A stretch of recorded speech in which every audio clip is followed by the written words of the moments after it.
Bonjour à tous, bienvenue à vous dans l'émission Ensemble c'est mieux, très heureuse de vous retrouver. Allez, commençons tout de suite par le sommaire du jour. Nous nous intéresserons aujourd'hui à l'hypnose, elle véhicule beaucoup de fantasmes. Nous ferons le point avec un médecin psychiatre, le docteur Bruno Dubos. Et puis vous découvrirez l'hypnose de spectacle avec un maître du genre Mesmer qui est allé rencontrer notre ami Karl. Et Karl qui est visiblement très réceptif, je ne vous en dis pas plus, vous verrez cela tout à l'heure. Nous recevrons également un étudiant vannetais étonnant. Alexis Vildier est capable de lire 400 pages en 2 heures. Il a même participé au championnat de France et du monde de lecture rapide. Il sera tout à l'heure avec nous. Le navigateur breton Jo Le Guen est également des nôtres pour nous présenter Ocean Scanner, son projet de traversée de l'océan Atlantique à la dérive des îles Canaries aux Antilles, une ode à la lenteur qui servira de support à une discussion autour du réchauffement climatique. Nous vous présenterons les éditions L'Escalier, basées dans les Côtes-d'Armor. Sa fondatrice, Sylvie Sternis, est une ancienne institutrice qui racontait des histoires en pictogrammes à ses élèves autistes, une révélation qui valait bien la création d'une maison d'édition. Enfin, vous verrez que désormais, les clients d'une supérette peuvent aussi tenir la caisse. Alexis Gruyer nous racontera la belle histoire de Brésicop, un supermarché coopératif et participatif qui verra le jour à Rennes le 30 mars prochain. Il sera le premier du genre en Bretagne. Voilà pour le menu du jour. Bienvenue à tous. Nous allons parler ce matin d'hypnose. Vos paupières sont lourdes. Vous allez tout de suite découvrir l'hypnose en images. Vos paupières sont lourdes. Vous n'entendez que ma voix, rien que ma voix. Et quand je claquerai des doigts, vous dormirez. Du latin upnoïm, qui signifie endormir, l'état d'hypnose désigne l'état de conscience modifié. En gros, quand vous êtes à la fois en état de sommeil et de veille. Et l'hypnose, ça sert pour tout.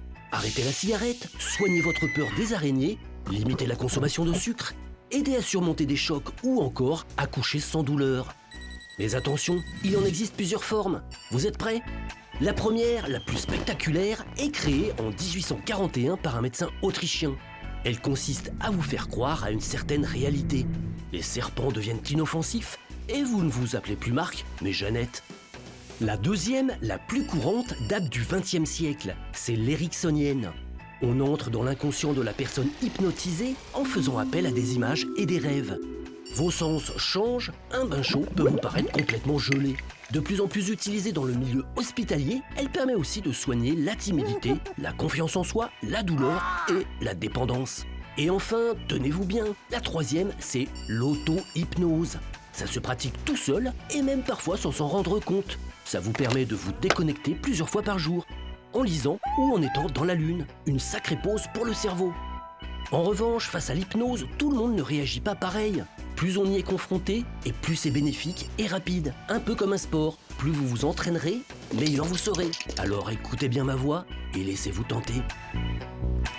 Allez, on va aller plus loin sur ce sujet de l'hypnose, cette thématique. Docteur Bruno Dubos, vous êtes médecin psychiatre, bonjour, praticien en hypnose.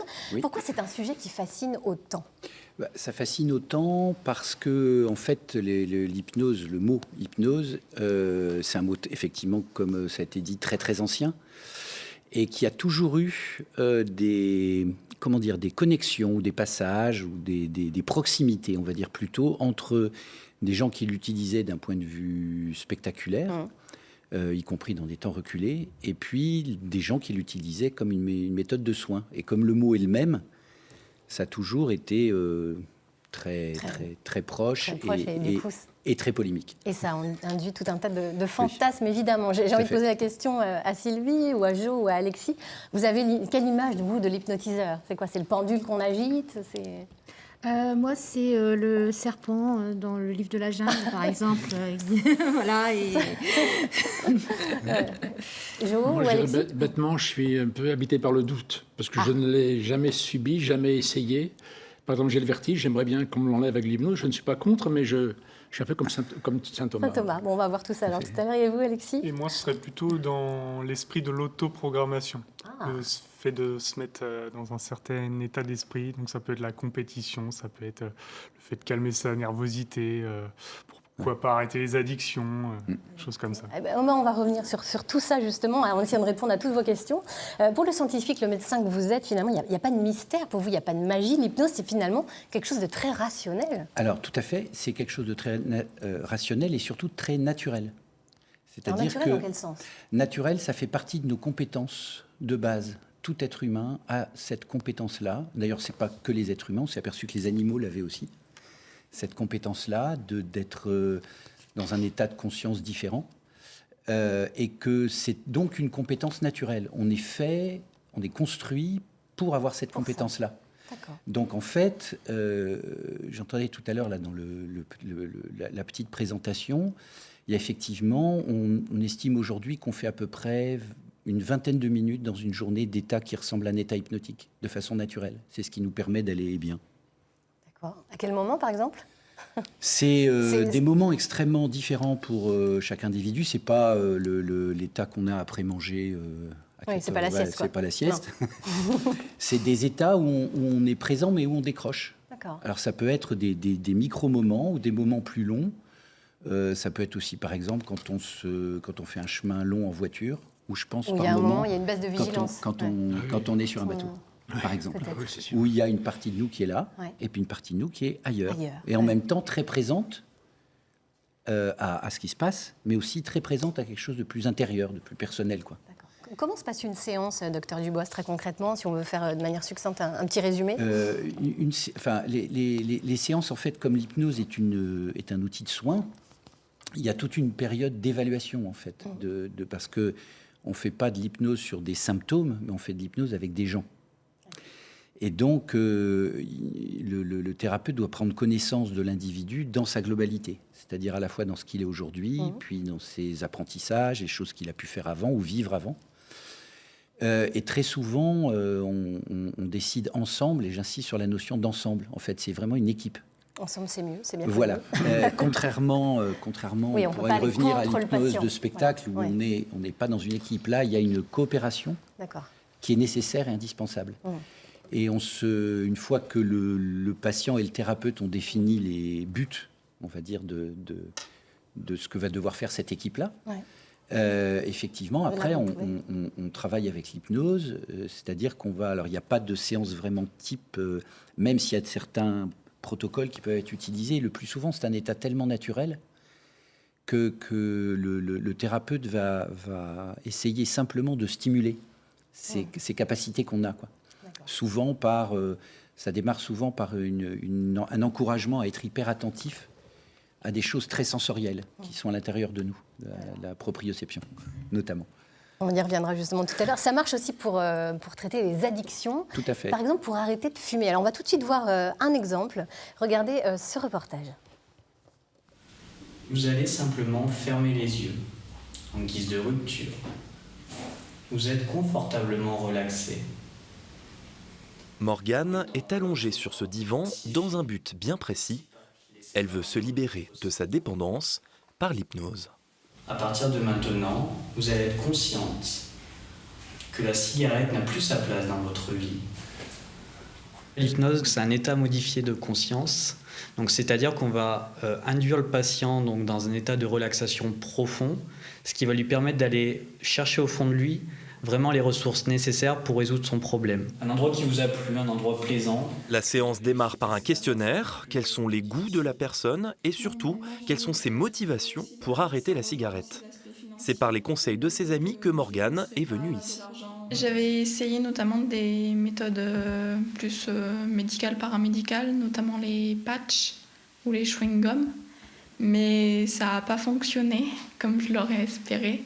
Et donc j'ai essayé de me tourner vers une méthode plus naturelle. Vous êtes non-fumeuse, complètement non-fumeuse à partir d'aujourd'hui et jusqu'à la fin de vos jours.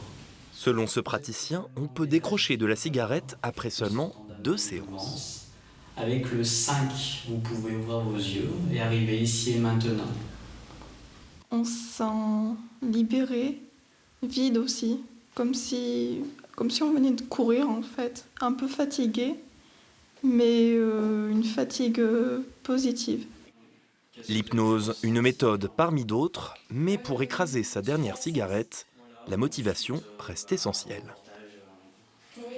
La motivation essentielle, le docteur Dubois, pour traiter... Alors oui, bien évidemment. Parce que comme c'est avant tout une histoire de coopération. C'est-à-dire que C'est un travail commun dans lequel je pourrais dire que le patient est extrêmement spécialisé dans sa vie et son problème.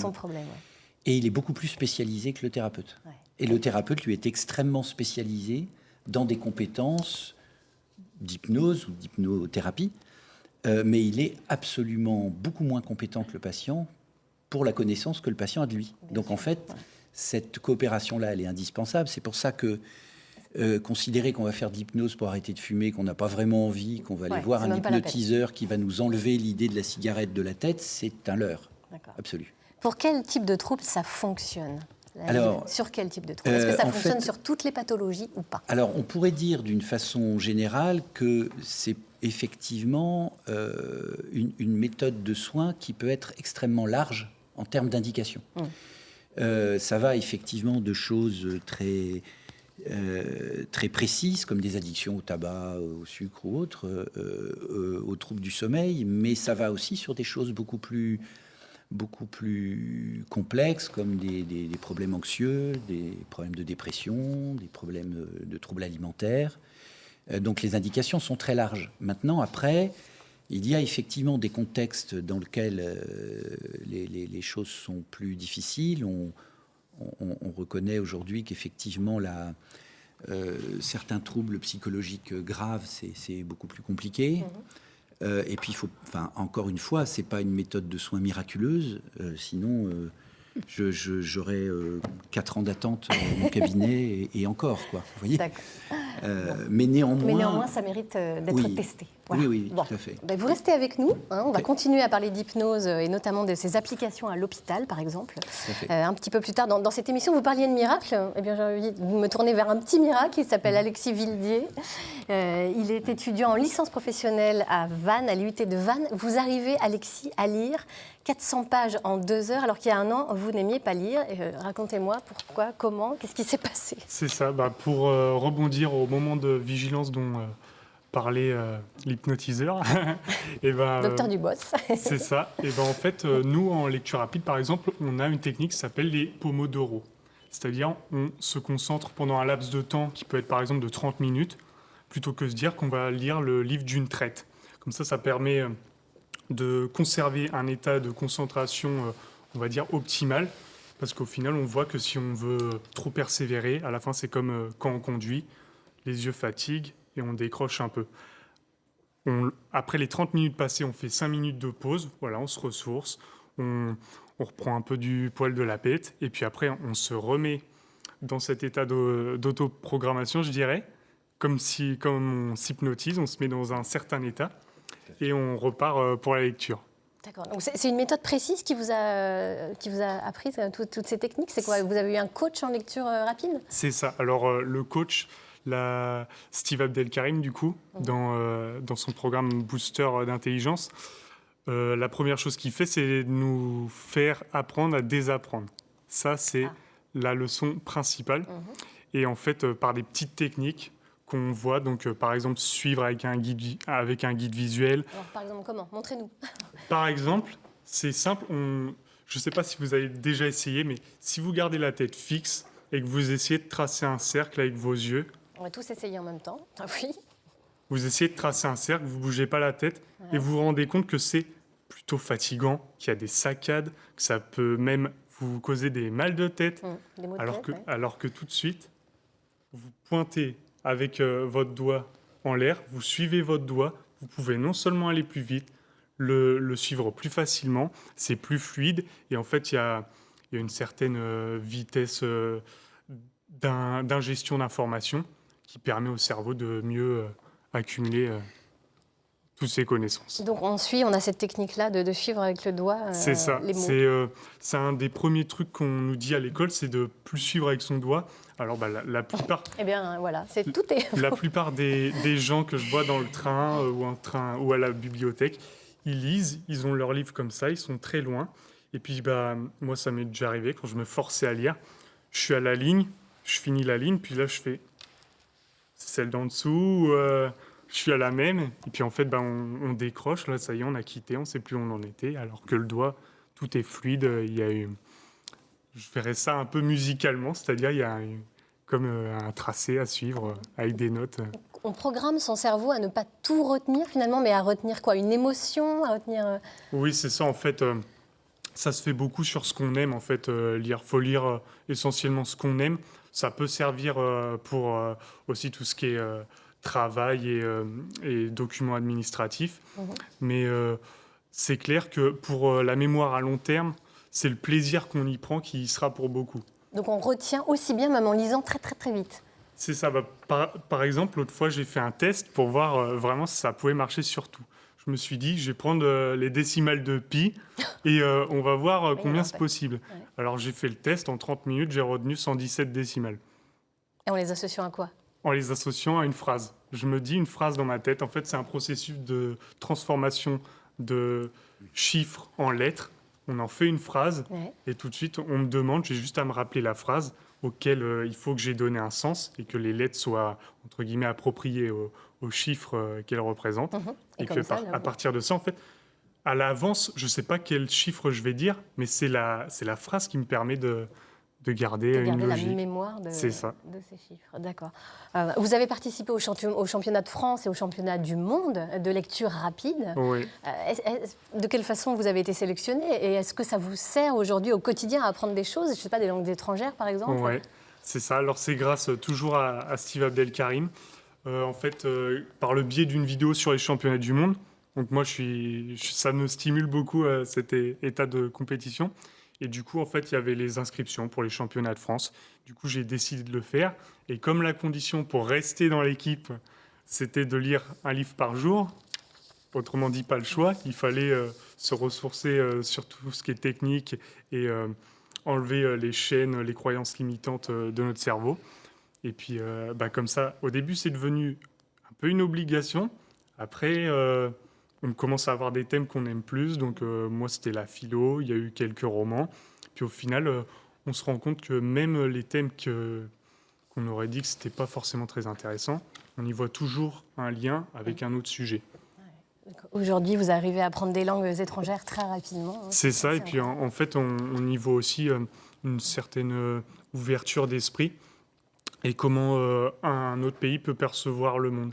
Par exemple, en étudiant l'autre fois l'italien, je voyais que il dépendente, donc toujours le mot dépendant, ils attachaient ça au travail du coup, parce que c'est il dépendante, ça veut dire l'employé, alors qu'en chinois, ils associaient la clé de la personne à celui des vêtements. Donc au final, les gens sont dépendants de leur apparence. C'est comme ça que je le percevais. Et en fait, avec ça, chacun peut avoir une vision différente et ça peut, au final, fausser les interprétations qu'on en a. Quoi. C'est très intéressant. Je vois le docteur Dubos qui vous écoute avec beaucoup d'attention. Il fait quoi finalement, Alexis? Il fait de l'auto-hypnose quand il lit comme ça extrêmement rapidement? On pourrait le dire, oui. C'est-à-dire qu'il utilise remarquablement bien ces fameuses compétences naturelles dont je parlais tout à l'heure. C'est-à-dire qu'il les...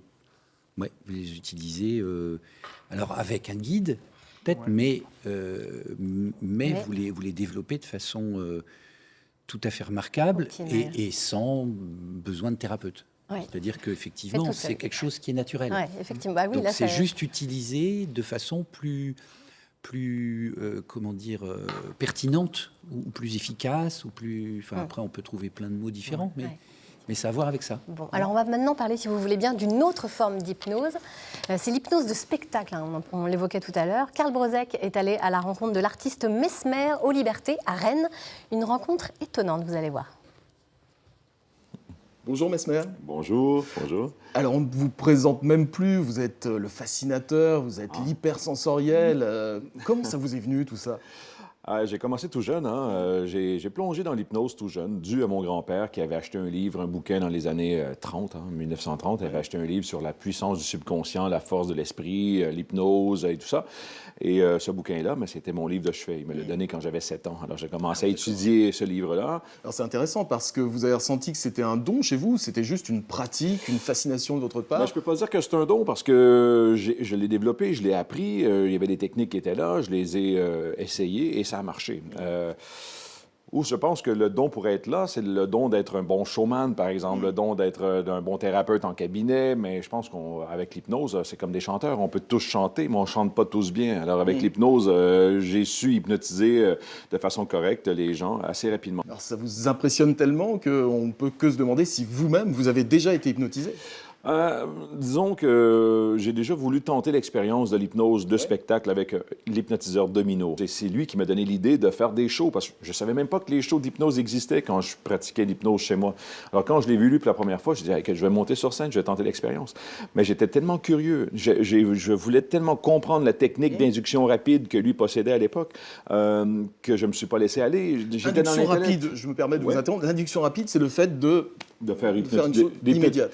D'hypnotiser quelqu'un de façon très rapide, en moins de 2 secondes, 5 secondes. Mais maintenant, moi, avec les années, j'ai développé des techniques où je n'aimais plus à parler aux gens, je n'aimais plus à les toucher, je passe devant et puis ils tombent. Alors, j'ai développé... Vous allez voir ça ce soir. Ouais. Oui, j'ai hâte. Alors, oui, c'est des techniques comme ça que j'ai développées avec les années. Mais j'ai commencé tout jeune comme ça à pratiquer.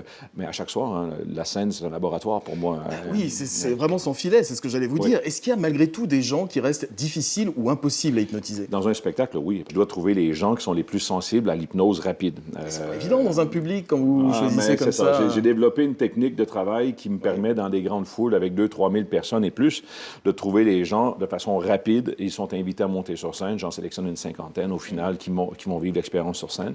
Et à la toute fin, j'ai un dernier numéro, le numéro final, où là, tous les gens ont la chance de l'essayer assis à leur place. Et là, on va se retrouver avec 5, 6, 700, 800 000 personnes qui seront sous hypnose en même temps, en moins de 3-4 minutes. Alors ça, c'est assez bluffant comme numéro. C'est d'autant plus bluffant que quand je discute avec des gens, ou quand j'ai commencé à dire à des gens, je vais interviewer Mesmer, les gens me disent « Ah, génial, super l'hypnose !» Et quand je leur dis « Et toi, tu aurais envie de te faire hypnotiser ?»« Ah non, moi, surtout pas !» Comment ça s'explique, cette réticence? Mais je le sais, parce que par expérience, quand je faisais les événements privés, des fêtes de Noël, par exemple, dans des entreprises, on ne peut pas pipoter ça. Hein, je peux pas... des fois, tu as le patron qui est sur scène, des employés, alors c'est sans filet. On ne peut pas organiser tout ça. Mais si l'organisateur de l'événement était à la porte le soir et il dit « Hey, Mesmer est là ce soir, il a besoin de volontaires, tu veux participer? » Tous les gens disaient non. Non, non, non. Après, j'ai dit « OK, arrêtez de faire ça. » Je m'arrange avec ça. J'arrive sur scène, je fais mon petit laïus, et là, les gens font « Ouais, ça a l'air bien, ça, on va l'essayer. » Et quand je fais mes tests de réceptivité, mais là, on voit que les gens, même s'ils ne veulent pas vivre l'expérience ou ils sont sceptiques, par exemple, oui, ça n'empêche pas qu'on est réceptif à l'hypnose quand même. Même si nous sommes sceptiques, on peut avoir cette ouverture d'esprit inconsciemment qui est là. Et souvent, les sceptiques, c'est mes meilleurs sujets pour moi. Il y a encore des gens qui voient l'hypnose de façon négative, qui voient encore que certains thérapeutes pensent que je dénigre l'hypnose. Oui, même des thérapeutes. Oui, parce qu'ils disent non, l'hypnose, c'est pas ça, mais attends. C'est un spectacle. Hein. On fait un spectacle d'hypnose, on est là pour s'amuser, pour avoir du plaisir. Mais quand les gens sortent du show, ils font comme « Hey, ça pourrait peut-être m'aider, ça. Ça pourrait peut-être m'aider. » Alors, les gens se renseignent, ils vont trouver des bons thérapeutes qui vont les guider dans une thérapie avec l'hypnose par la suite. Alors, mon but, c'est ça. Mon but premier, c'est ça. Très bien. Et ben, en tout cas, Mesmer, un grand merci pour cette interview. Vous allez rentrer en scène dans quelques minutes. On ne sait pas quoi vous souhaitez, mais en tout cas, un grand succès. Il y a une d'expérience sur scène, toi. Pourquoi pas. Dans ce cas-là, tout à l'heure. Merci, Mesmer. Faites pas le malin, Karl. On vous retrouvera tout à l'heure pour une petite expérience. Allez, je me tourne vers vous à nouveau, docteur Dubos. Un hypnotiseur de spectacle comme Mesmer, est-ce qu'il utilise le même processus hypnotique que vous ou pas? Alors, il y a 2 choses qui sont différentes. La première, c'est qu'il utilise effectivement des techniques d'induction hypnotique rapide. Et ça, en soi, le principe n'est pas... Certains thérapeutes, notamment dans les centres hospitaliers, utilisent aussi des techniques d'induction rapide, qui ne sont pas forcément celles de Mesmer, parce qu'elles sont beaucoup moins spectaculaires. Mais la différence majeure, elle tient dans un mot, c'est sous et avec. C'est-à-dire que Mesmer, il met les gens sous hypnose. C'est-à-dire qu'il a du pouvoir et il met les gens sous hypnose. Vous, c'est un thérapeute, c'est avec. C'est-à-dire qu'il n'y a pas de travail sous hypnose. C'est du travail avec l'hypnose. Alors, c'est un tout petit mot. Mais qui change tout. Mais il change tout. Sous, c'est le spectacle. Et avec, c'est de la thérapie. C'est de la thérapie. Alors, justement, elle est utilisée dans les cabinets médicaux, cette hypnose, mais aussi à l'hôpital. Est-ce qu'il reste encore des domaines à explorer au niveau de la santé? Est-ce qu'il y a des... Oui, je pense qu'il y a des tas de domaines où ça peut être encore exploité. Je pense notamment à toutes les techniques corporelles les kinésithérapeutes, les ostéopathes. Beaucoup commencent à se former à l'hypnose parce que c'est une philosophie de soins qui est très très proche et complémentaire de certaines choses qu'ils font, par exemple. Et puis la psychothérapie encore, qui est pas, à mon avis, mais bon, je prêche un peu pour ma paroisse, mais elle est, à mon avis, pas assez développée au regard de comment elle peut être développée dans d'autres contextes, bloc opératoire ou autre. Au niveau des langues étrangères, est-ce qu'il est plus facile d'apprendre justement avec des techniques d'hypnose? Vous en pensez quoi? Est-ce que c'est les techniques j'aurais tendance à dire qu'utilise Alexis finalement? Demander à Alexis. Voilà. J'ai l'impression que c'est assez efficace visiblement. Ça a l'air. Moi je dirais, je ne sais pas si le docteur Dubosc va partager mon avis, mais en gros pour moi l'hypnose marche avec les gens qui y croient. Alors Blaise Pascal dans le livre de ses pensées dit « Ce qui compte, ce n'est pas la véracité d'une thèse, c'est ce qu'elle apporte. » Et donc au final, c'est pas le fait que la thèse soit vraie ou non, c'est le fait qu'on y croit. Qu'on y croit ou pas. C'est un peu comme la lecture rapide. Il y en a avec qui ça n'a pas marché parce que de toute façon, le cerveau va en cohérence avec ce qu'il croit dès le départ. C'est pour ça qu'il faut faire un travail sur soi et y aller sans a priori. Sinon, le cerveau va voir que ce qui est en cohérence avec ce qu'il croit déjà. Ouais, c'est intéressant. Et est-ce que tout le monde est réceptif à l'hypnose finalement? Parce que c'est ça la question que ça pose. Là, je rejoins Alexis sur une chose, c'est qu'effectivement, le potentiel thérapeutique d'un thérapeute, au-delà de ses compétences qui doivent être tout à fait réelles, il y a une partie qui dépend aussi du potentiel qu'on lui octroie. Ça, c'est une première chose. La deuxième chose là-dessus, moi, j'aurais tendance à dire que sur l'histoire de ce potentiel-là, il y a néanmoins une réalité qui est que l'hypnose est un état naturel. Donc, qu'on y croit ou qu'on n'y croit pas, je veux dire, il n'y a pas besoin d'y croire pour le faire, puisque naturellement, 20 minutes par jour au moins, on le fait sans croire. Enfin, un peu comme Monsieur Jourdan, qu'on fait de l'hypnose sans le savoir. Donc, de ce point de vue-là... Tout le monde peut y accéder finalement. Oui, 95% des gens. 95% des gens. Il y a une téléspectatrice qui nous a posé une question, comme chaque jour dans cette émission, puisque c'est la vôtre. Eh bien, je vous propose qu'on l'écoute. Elle s'appelle Maïlis. Bonjour, je m'appelle Maïlis, je vis à Vannes et je me demandais si l'hypnose était une pratique encadrée par l'État. Alors voilà, question très simple. Est-ce qu'elle est encadrée par l'État? Est-ce que le titre d'hypnothérapeute est protégé en France? Alors, c'est un sujet qui est en train d'être étudié, je crois, actuellement par nos dirigeants. Le titre d'hypnothérapeute n'est pas protégé. Il n'y a pas de... Alors, il y a des diplômes universitaires en France d'hypnose où là, effectivement, ça dépend de l'État puisque c'est universitaire. Mais la grande majorité des formations sont faites par des instituts privés qui obéissent à une charte de bonne pratique. Il faut savoir qu'un hypnothérapeute, pour acquérir la philosophie et les techniques de base, c'est 2 ans, pas 6 jours. D'accord, c'est clair. Il n'y a pas besoin d'en dire plus.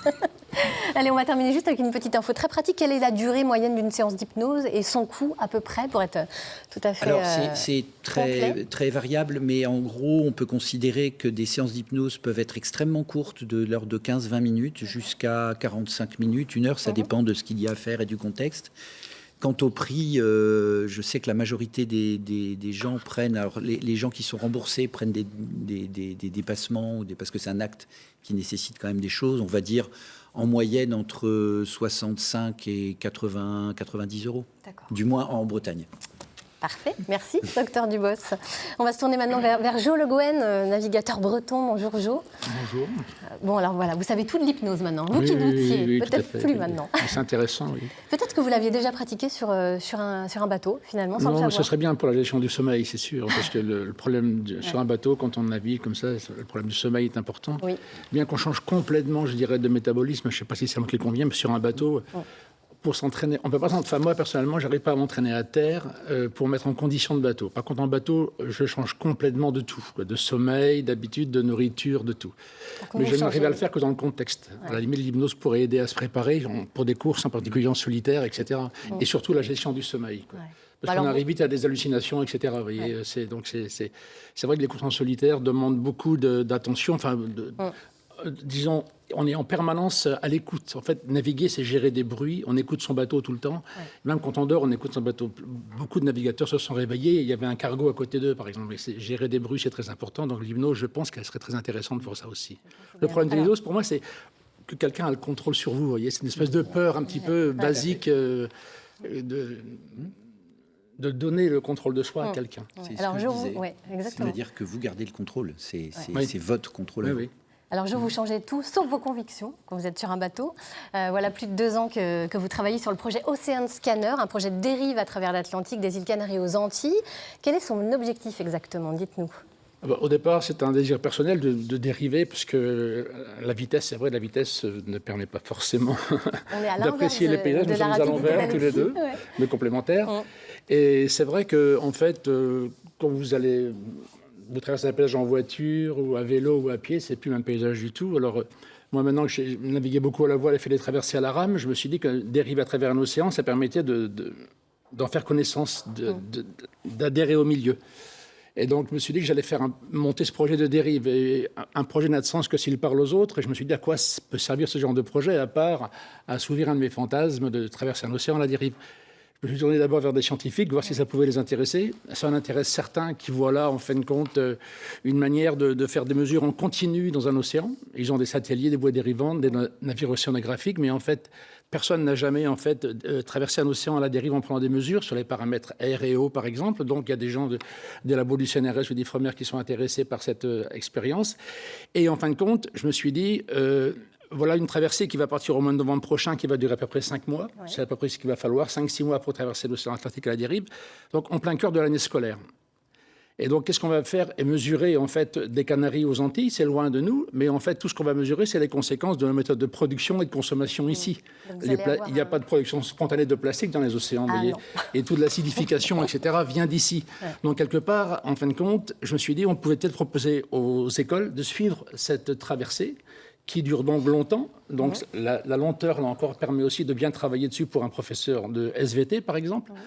Et puis, comme maintenant, on a bien vu qu'au niveau du climat, il y a beaucoup de gens qui se sensibilisent, y compris les jeunes, et que les jeunes protestent et ne sont pas d'accord, et à juste titre, je me suis dit, on pourrait peut-être demander aux professeurs de SVT qui vont suivre ça avec leur classe, de dire à la classe... de faire des propositions, comment ils voient les choses. C'est un prétexte pour parler du réchauffement climatique. On est d'accord. Le réchauffement climatique qui est lié à notre vie de tous les jours, à nos habitudes de consommation, comme je viens de le dire, etc. Donc vous allez tracter un container sur lequel la vie va se greffer, parce qu'en allant doucement, c'est ça qui peut se passer. Oui, c'est ça. Alors la lenteur va générer la vie. Alors la vitesse, évidemment, quand la route du Rhum, par exemple, qui traverse de Saint-Malo aux Antilles en 7 jours, il n'y a aucune vie, évidemment, qui se greffe sur les bateaux. Il n'y a pas le temps du tout. En plus, les bateaux sont équipés pour que la vie ne vienne pas dessus, sur les coques. Nous, en fait, on va être habités par la vie. C'est l'inverse. Et la lenteur va générer un écosystème. Ça va être génial. Et cet attelage qui est fait là a pour but de ralentir le bateau. Parce que, en fait, c'est un bateau normal, sans voile, qui va être poussé par le vent. À cette époque-là, sur ce trajet-là, c'est l'Alizé qui souffle. Et donc, sans un système qui nous ralentit, on irait trop vite. Tant qu'aller lentement, autant aller le plus lentement possible. Alors, pour ne pas non plus passer toute notre vie dans les océans, on s'est dit qu'on allait dériver autour de 1 nœud. 1 nœud, ça correspond à 1,8 km à l'heure. C'est pas une vitesse violente.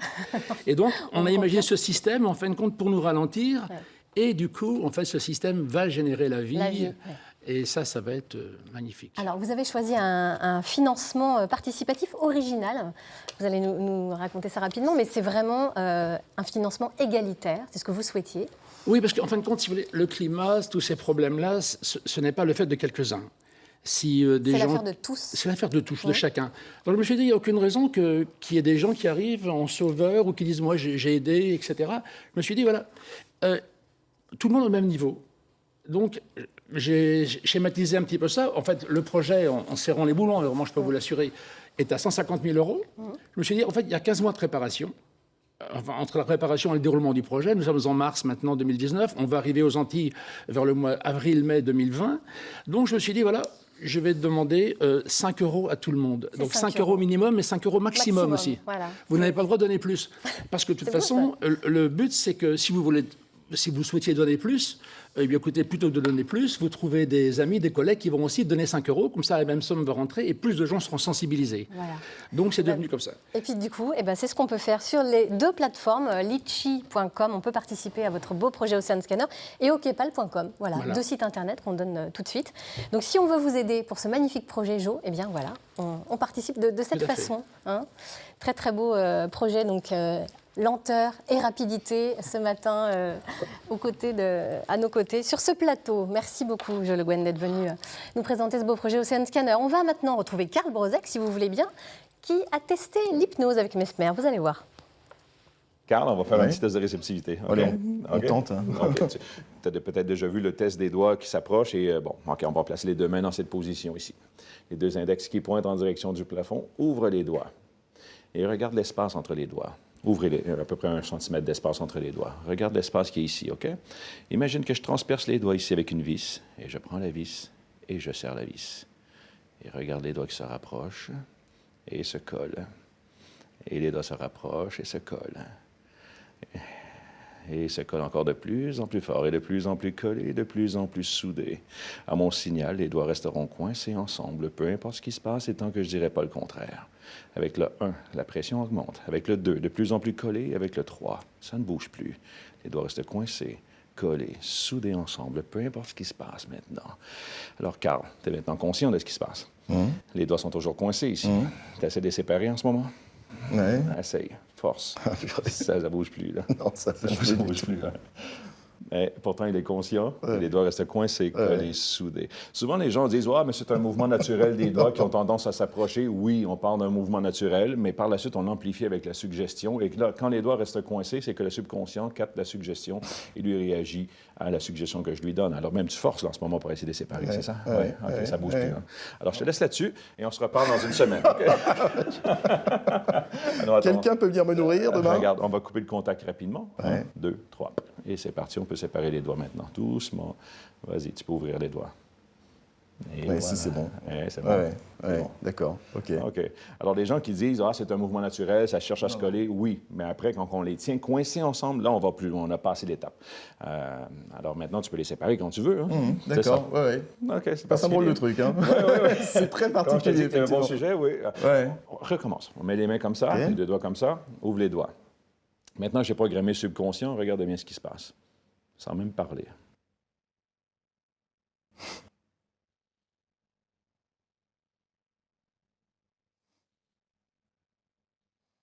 OK. Une fois qu'ils se touchent, là, maintenant, tu ne peux plus les séparer. C'est particulier, hein? Le subconscient est déjà programmé comme ça. Là. La programmation neurolinguistique est là. Ça s'est fait avec la suggestion. Et oui, il y a plusieurs techniques. Bon, maintenant, tu peux les séparer facilement, rapidement. Allez, et voilà. Bon. Et voilà. Dis donc. Alors, on pourrait aller plus loin avec lui, hein, mais bien sur scène. Écoute. Salut, Karl. Merci beaucoup. Bye-bye. Expérience assez bluffante. Vous êtes surpris, vous, docteur Dubos, ou pas du tout? Non, c'est un test de suggestibilité tel qu'ils sont pratiqués depuis longtemps. Ce test-là, il s'appuie sur quelque chose d'extrêmement ordinaire, qui est effectivement que plus on exerce une tension musculaire, plus ça rigidifie. Effectivement, après, le talent de l'hypnotiseur de spectacle va être d'amplifier cette impression-là. Mais effectivement, c'est quelque chose d'assez simple. Bon, une technique. Oui, tout à fait. Une technique. On va maintenant parler d'une autre technique qu'utilise Sylvie Sternis. Bonjour Sylvie. Bonjour. Vous êtes la dirigeante des éditions L'Escalier que vous avez créées. Vous êtes basée dans les Côtes-d'Armor. Vous avez édité le premier livre avec pictogrammes pour enfants autistes ou souffrant de troubles 10. C'est votre expérience d'institutrice qui explique la création de cette maison d'édition. C'était devenu une nécessité? Une nécessité, je ne sais pas, mais en tout cas quelque chose qui moi, dans mon expérience, a montré que il fallait que ces enfants-là aient accès à la lecture, en fait, parce que bien des enfants autistes... Vous les aviez en autistes, classe et ils étaient bloqués, en fait. C'est pas ça, c'est que ils n'ont pas la possibilité ils avaient des difficultés à s'intéresser aux livres, aux histoires, du fait de problèmes de compréhension du langage, justement aussi. Et donc, j'avais mis au point des outils. Les techniques que vous utilisiez. Voilà, et un jour, j'ai eu l'idée de mettre un pictogramme sur un livre que j'utilisais pour la communication par ailleurs. Et là, ça a été un peu magique, c'est-à-dire qu'un enfant dysphasique, par exemple, qui ne parlait pas du tout, il s'est mis à parler en utilisant les pictogrammes et en comprenant les histoires.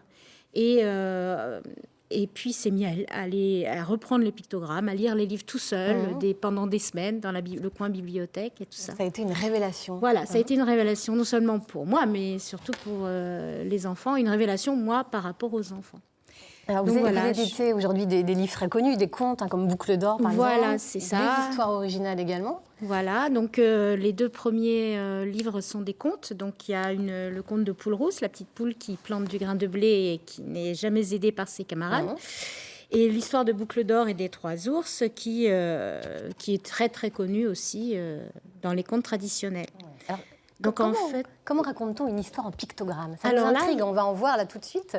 Est-ce qu'il y a un cheminement intellectuel différent pour raconter? Est-ce que vous appuyez sur des mots-clés?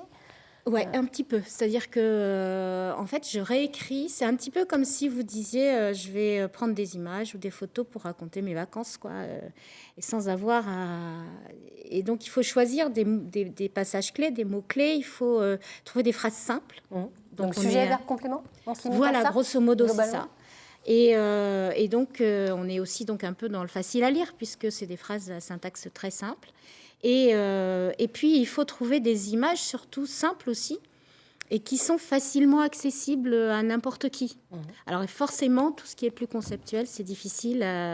C'est plus difficile et ça demande beaucoup de travail avec l'infographiste et l'orthophoniste qui est là derrière et qui teste. Ça, c'est très intéressant. Vous avez un aller-retour permanent avec une orthophoniste qui vous donne des indications. Teste en cabinet et qui va tester les pictogrammes auprès de ses patients et puis aussi la structure narrative de l'histoire, puisqu'on souvent travaille ensemble pour ce genre de choses.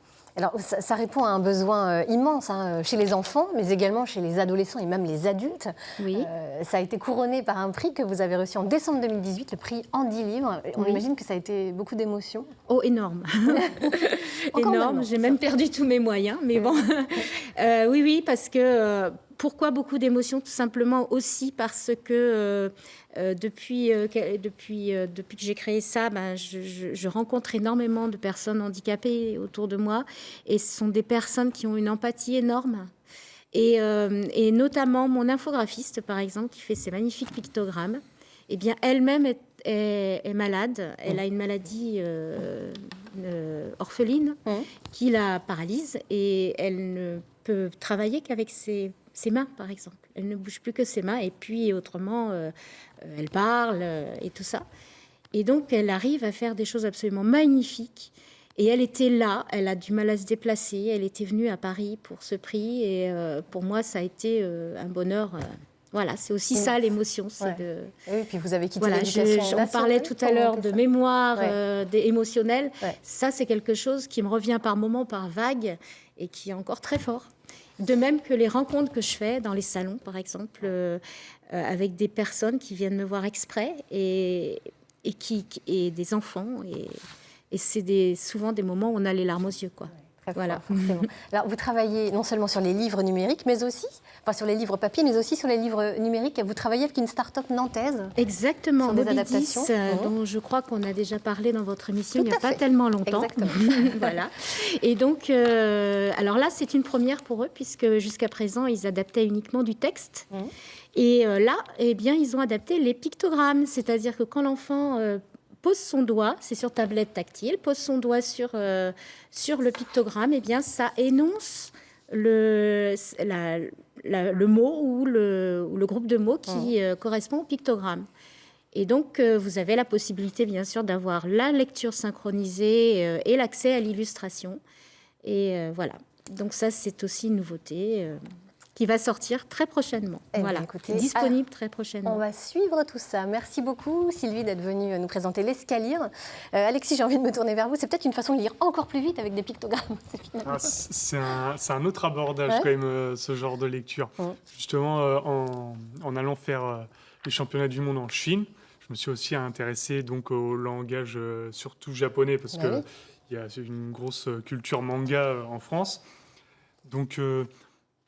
après, ça m'a permis de faire le rapprochement avec la Chine. Donc, eux, en fait, ils ont des des caractères logographiques. C'est-à-dire que c'est pas une lettre et la fusion de plusieurs lettres veut dire un mot. Là, c'est comme s'ils ont écrit quelque chose et c'est direct une image. C'est comme les panneaux de circulation c'est la même image. de la route. On n'est pas en train de dire passage piéton, c'est passage piéton. D'un coup, voilà. on voit l'image et c'est ça. Et direct l'idée vient. C'est étonnant, hein, en tout cas. Merci beaucoup d'être venu nous présenter l'escalier. On va maintenant faire un petit tour dans un supermarché, pas comme les autres, la Cagette à Montpellier. C'est une grande surface coopérative.